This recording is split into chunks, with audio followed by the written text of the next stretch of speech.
All value, right, so not the actual amount of next water we've got Jan Cook representing the Friends of Banks Peninsula. Jan, thank you for coming in this morning. Good to see you.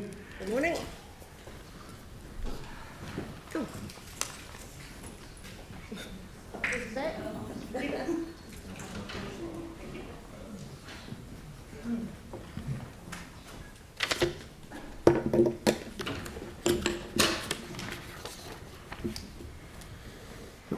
So I'm just going to speak to the main points of our submission. It was a reasonably substantial written submission. First of all, we asked for a focus on climate resilience. You will have, I'm sure, heard about this from lots of people. We've seen the response to the immediate emergency of COVID-19, and what this response has also highlighted some gaps in resilience and preparedness for such an event. And while it seems much more difficult to respond to climate change with such urgency, it is an emergency much greater than COVID, requiring not only every effort to avoid emissions but also to prepare and adapt.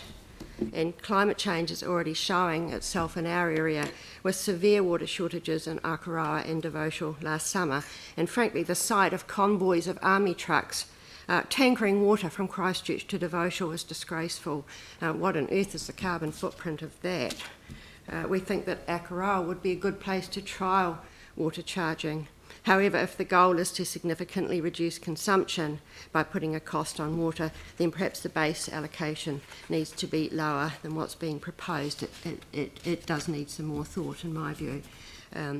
The issues of water supply and wastewater disposal are inextricably linked. Basically, what goes in has got to come out, and which brings me to item 3 of our submission, and that's the Akaroa and Devotional wastewater projects. And we've asked that you revisit these. When I became involved in this issue on behalf of the Friends of Banks Peninsula 30 years ago now, land disposal was being talked about then. There have been numerous working parties, consultations, etc. The council was about to undertake a third round of consultation on its current proposals, and 35 million is currently budgeted for the Akaroa scheme, and recent costings start at 47 million for a harbour outfall and 57 to 69 million for land-based scheme, so up to double what's currently budgeted, and that's for 1,000 connections. Only the harbour costings include some provision for reuse of treated wastewater in Akaroa. The Inner Bay scheme, supported by staff, requires large areas of flat, currently productive land that sits in the heart of communities. It has become more and more complex and expensive as it is tweaked to try to make it fit. It's a bit like trying to put a pair of size 10 jeans on a size 14 butt. And it is high risk in that it is experimental, untried anywhere else in New Zealand, has little margin for error, is not resilient against future climate extremes, and does not address Akaroa's water shortage. A viable, safe solution for disposal of Akaroa's wastewater onto land remains elusive, and despite 30 years of considerations, we believe we're no closer to finding one. In addition, the carrot of purple pipe, that's non-potable reuse of treated wastewater in Akaroa, has been dangled before the community for several years, but we have now learnt that this has been in the absence of any national or legal framework that would allow this in New Zealand. So we urge the Council not to embark on another expensive round of public consultation, which frankly is simply going to get the same response as the previous ones, and we request that the Akaroa and Devotional projects are put on hold and are reviewed. Meanwhile, the work to reduce the infiltration of stormwater and groundwater into Akaroa's sewer system, and that currently makes up 70% of the volume of wastewater that must be treated. This reduction must be stepped up. If the volume can be reduced by, say, 50%, then perhaps a viable scheme for disposal can be found. Now, Akaroa is not alone. Of course, water supply and wastewater disposal are seemingly intractable problems for many councils. It's midwinter and Auckland still has critical water supply problems.